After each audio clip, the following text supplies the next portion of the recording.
usando um recurso novo, que é de gravarmos esse encontro, e depois nós podemos disponibilizar o vídeo para quem não pôde estar conosco.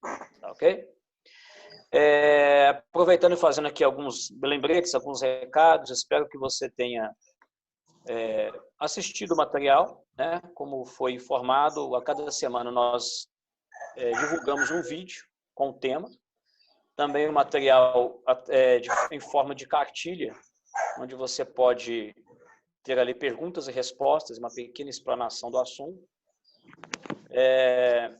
Como é a nossa base de fé e de estudo, a própria Bíblia se responde, né?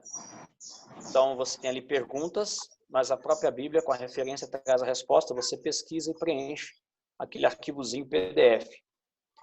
Por acaso, algum de vocês teve alguma dificuldade em preencher aquele arquivo, aquele material?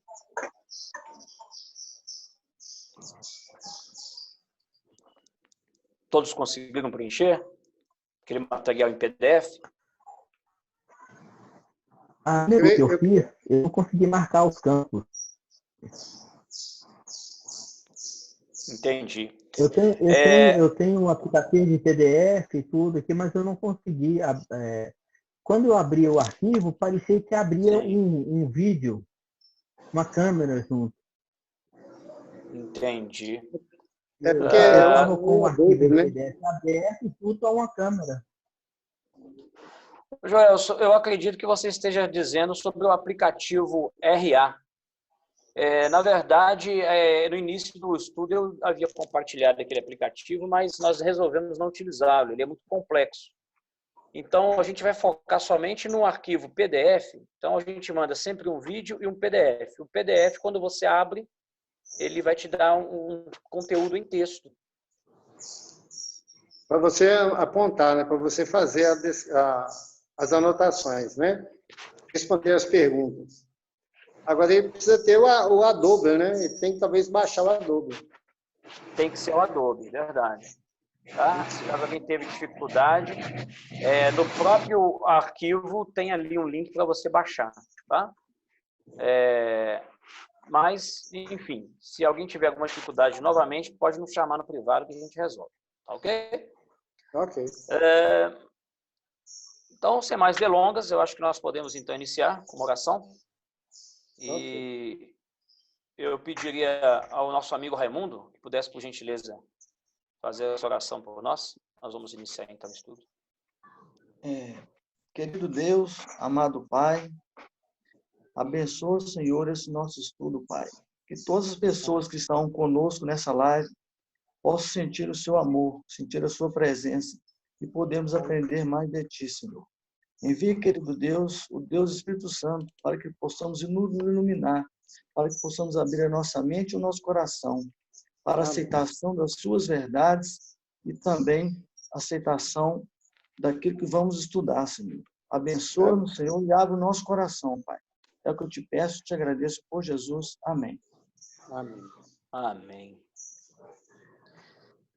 Pois bem, nós vamos então iniciar por continuidade. Esse é o capítulo 2 do tema Apocalipse, Revelações de Esperança. Para aqueles que não puderam estar conosco no último estudo, e mesmo para nós também que já passamos, acho que é importante revisarmos algumas informações que elas são cruciais para o andamento, e talvez a cada semana nós vamos tomar esse cuidado. Tá? Então, inclusive na série anterior, que foi do Eventos Finais, nós fizemos ali uma breve explanação, uma explicação rápida de algumas regras que são essenciais para o entendimento da palavra de Deus. Né? Entre elas está o conceito sola escritura, na verdade uma expressão do latim que significa somente a Bíblia, né? Só a Escritura.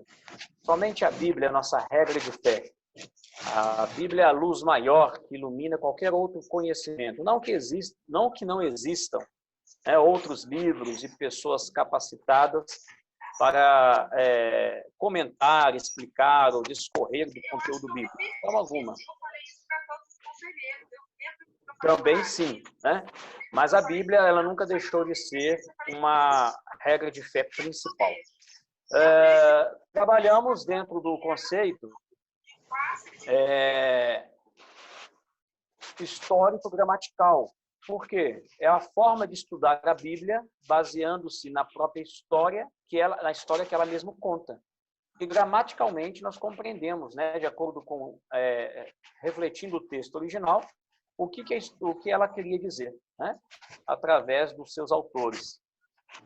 Nesse gráfico que você vê à frente, eu resolvi apresentar esse gráfico para ficar mais bem explicado aquilo que nós já havíamos dito anteriormente. Quando nós temos uma palavra escrita, está bem no centro aí desse gráfico, desse espiral, a palavra que está na Bíblia, você abriu, você tem lá Salmo 23, o Senhor é o meu pastor.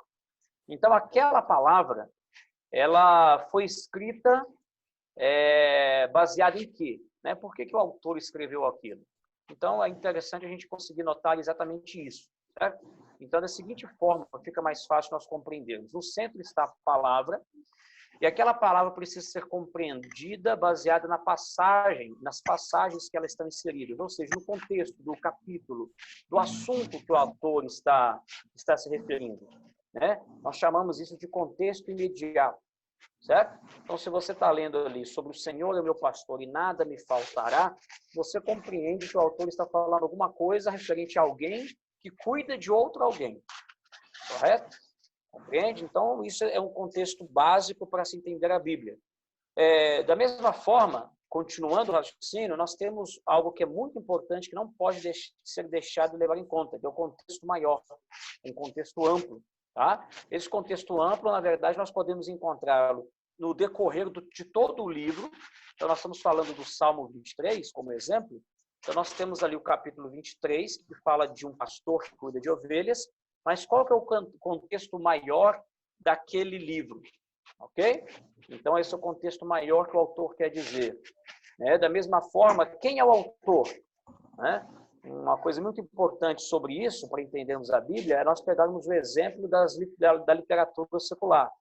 Você vai pegar uma literatura de faculdade, né, acadêmica, ou algo, né, que você gosta, uma literatura que você gosta, a primeira coisa que você procura saber é quem escreveu.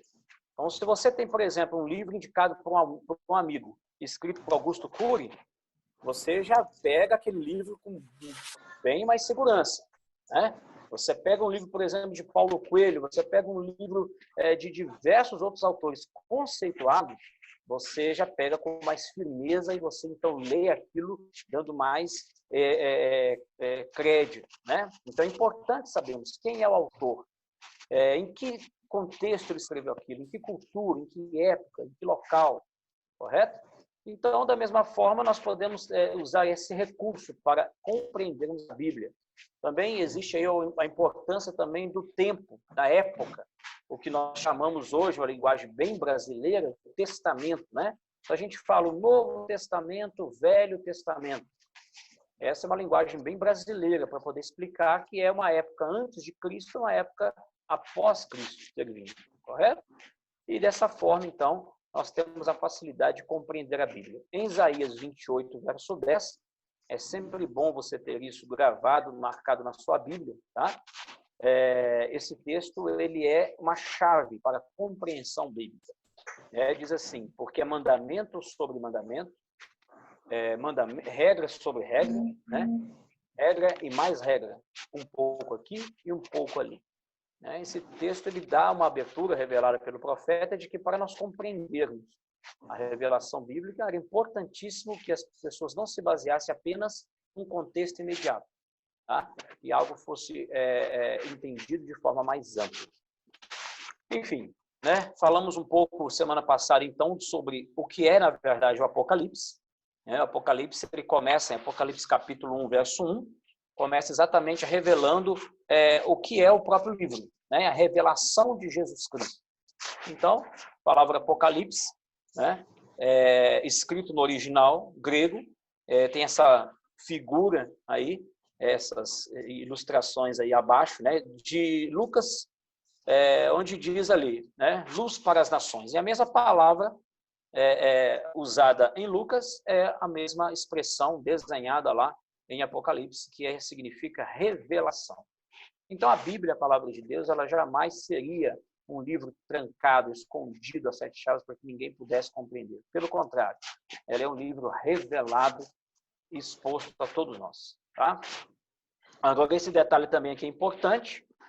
Nós explicamos rapidamente no último estudo, então eu faço aqui mais um resumo. Porque é um pouco confuso a gente ler Apocalipse 1, verso 1, né? Que diz assim, revelação de Jesus Cristo, que de Deus lhe deu para mostrar aos seus servos as coisas que brevemente aconteceriam. E aí no verso 4, não minto, só um momento, eu vou localizar aqui. Aqui.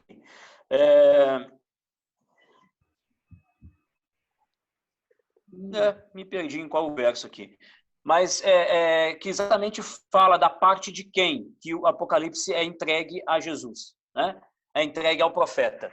Mas diz assim, né? A verdade é um prólogo, tá? É um prólogo. O que é isso? É o versículo mesmo? É verdade. Nossa, eu comecei a ler e depois parei. Enviado por intermédio do seu anjo que notificou ao servo João. Então, em palavras bem brasileiras, né? O que seria? Este é um livro que revela a Cristo, que Deus lhe deu, que deu ao próprio Cristo, que passou para o anjo e que esse anjo passou para ele, né, João, e João escreveu às igrejas. Então, o verso 1, o início ali do capítulo, na verdade, até o verso 3, verso 4, começa como se fosse uma explicação, um início, um resumo para você entender de quem e para quem é o livro. Tá? Eu queria até abrir um parêntese para comunicar para vocês aqui uma explicação, para quem está participando somente hoje, que por uma questão técnica pode ser que em algum momento a nossa reunião perca o sinal, tá? E se isso acontecer, você pode aguardar uns minutinhos que eu entro novamente no mesmo link e você vai ver a imagem de novo na tela, tá? Pois bem, vamos à frente então. Ficando claro dessa forma, né, Apocalipse ele é um livro revelado para que então chegasse as informações aos servos de Deus. E os servos de Deus são as 7 igrejas. Né? Um livro interessante, que nós já comentamos também sobre a veracidade dele, é quando nós vemos a expressão de Cristo sendo revelado, que é o protagonista do livro. Né? Então nós lemos em Apocalipse 1, 17, Jesus se revelando para João. Quem está aqui perto de você, João, é aquele que morreu, mas vive. Né? Eu sou o alfa e o ômega, o princípio e o fim. Né? E já não estou mais morto.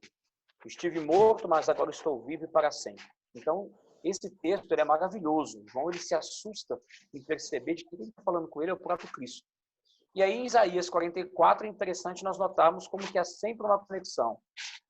O contexto imediato com o contexto amplo, né? Do Velho Testamento, o Novo Testamento sendo confirmado pelo Velho Testamento. Nós encontramos a mesma expressão. Assim diz o Senhor, Rei de Israel, o seu Redentor, o Senhor dos Exércitos. Eu sou o princípio e eu sou o último. Né? Eu sou o primeiro e eu sou o último. Eu sou o alfa e o ômega. E além de mim não há Deus. Ou seja, o próprio Cristo revelando-se como o próprio Deus. Então, são algumas curiosidades bíblicas que nós podemos trazer para nós como ficamos maravilhados, né, de como que Deus ele é maravilhoso em se revelar através da sua palavra. João, em Apocalipse, ele, na verdade, tem uma visão de Cristo ressurreto.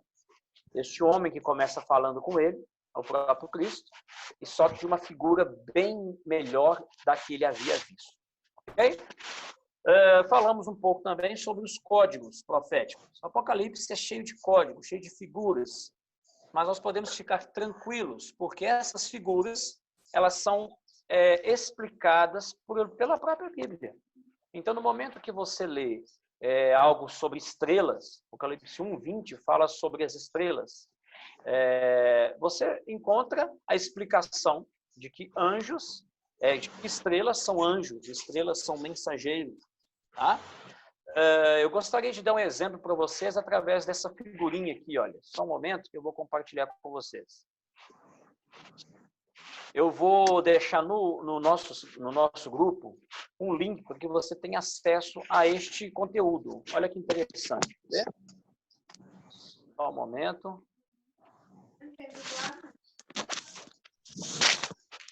Olha aí. Você vai ter acesso a esse conteúdo, onde, através dessas ilustrações, você tem um texto bíblico embaixo, tá? E ainda um comentário, quando você clica na cartinha. Olha que interessante. Tá? Então, você vai entender facilmente os símbolos do Apocalipse através deste infográfico. Então, por exemplo, o que é mulher no Apocalipse? Igreja.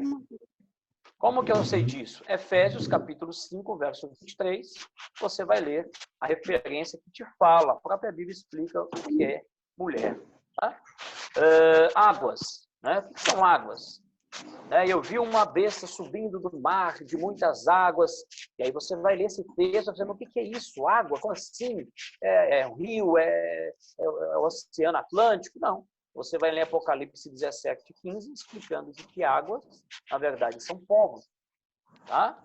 Olha outro conteúdo importantíssimo aqui, ó, que vai se usar muito ao estudarmos Apocalipse.